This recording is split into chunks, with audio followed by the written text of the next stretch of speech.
Yeah, really pleased.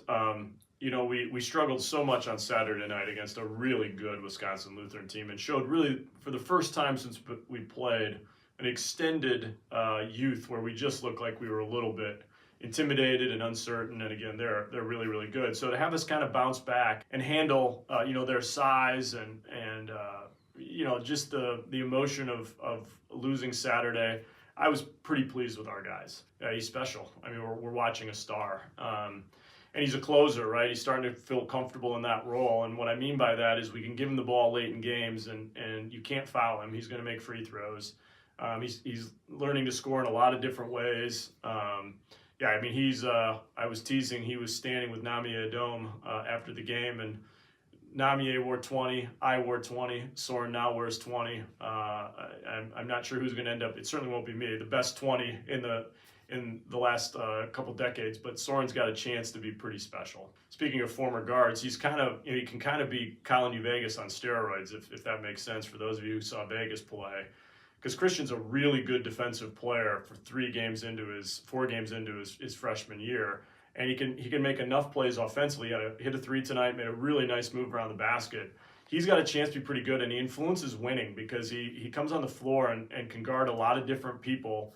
And I think right now, I tell him in practice, the problem is I think he's better at times than he thinks he is. And so I have great confidence in him. I think he's further along as a freshman defensively than just about anybody I've coached. And that says a lot.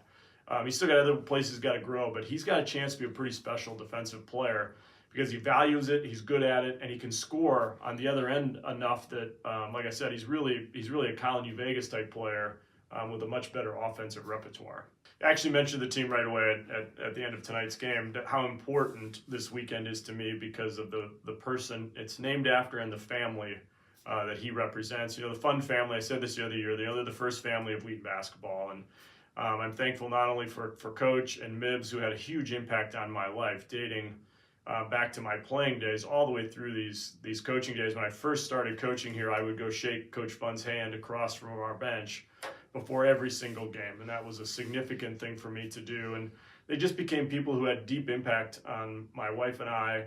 And then, Carrie, John, and Randy continue to have influences on our lives and our wonderful men that have really represent everything that's great about Wheaton basketball. And all of those men would want me to mention Mibbs, Coach's wife and their mother, who was a really special woman who doesn't always get mentioned when we talk about the accolades of Coach Pfund, but she was sort of the backbone of that whole operation and a really special woman in her own right.